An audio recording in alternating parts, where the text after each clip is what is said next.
संसार में सब लोग कहते हैं कि हम दुखी हैं, दुखी हैं, बहुत दुख है हमको, बहुत आहत हूँ, बहुत परेशानी है महाराज, इस समय बहुत परेशान चल रहा हूँ। तो संसार का नाम ही दुखालय है।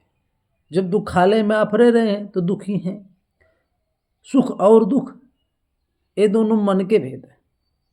जैसे मन ही मनुष्याणाम कारणम बंध मोक्षयो। अगर हमें मान लें कि जिस स्थिति में प्रभु हमको रख रहे हैं, परमात्मा का जैसे विचार है, जैसी कृपा है, वैसे हम जी रहे हैं, वैसे ही आनंद का भोग हो रहा है, वैसे कृपा दृष्टि है नारायण की, तो हमको सुख दुख कहाँ रह गया। और अगर हमें सुख मिला है तो दुख मिलेगा ही। क्यों? क्योंकि जितना सुख है उतने दुख है, जितने दिन है उतने रात है। तो सुख मिला है तो दुख मिलेगा, और दुख मिला है तो सुख मिलेगा। अब ये कहोगे कि हम भगवान की पूजा करते हैं, माला जप कर लेंगे, अनुष्ठान करवा लिए तो हमारा भोग खत्म हो गया। भोग खत्म नहीं हो सकता, वो तो होगा ही होगा। हाँ, एक बात जरूर हो सकती है, आप भगवत भजन कर रहे हैं, भगवान का ध्यान कर रहे हैं, चिंतन कर रहे हैं, आराधना कर रहे हैं, सत्संग कर रहे हैं, तो उस दुख में आपको धैर्य मिलेगा, साहस मिलेगा, शक्ति प्रदान होगी, भगवत कृपा बनी रहेगी, तो दुख भी शीघ्रता से टल जाएगा और आप प्रसन्न चित्त होकर के उस दुख को सहन कर ले जाएंगे। यही तना होता है।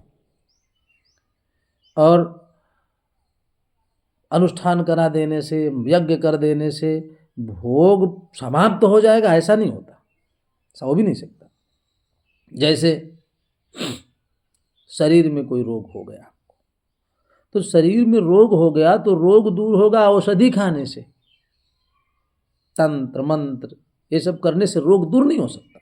हाँ, भगवान की आराधना करने से, भजन करने से, पूजन करने से रोग से लड़ने में और रोग के द्वारा जो दुख प्राप्त हो रहा है, शरीर की सहन शक्ति बढ़ जाएगी और मन मजबूत होगा, सहन शक्ति प्रदान होगी, उस दुख में आपको धैर्य मिलेगा, भगवत कृपा रहेगी। बाकी रोग को दूर करना है तो औषधि तो खानी पड़े। इसलिए सब कुछ करिए। गृहस्थ जीवन है तो गृहस्थ जीवन में जो आपको कार्य मिला है, संसार में आए हो तो जो कार्य मिला है उस कार्य को करो आप, वो भी एक धर्म है, वो कर्तव्य है आपका, वो भी एक पूजा है।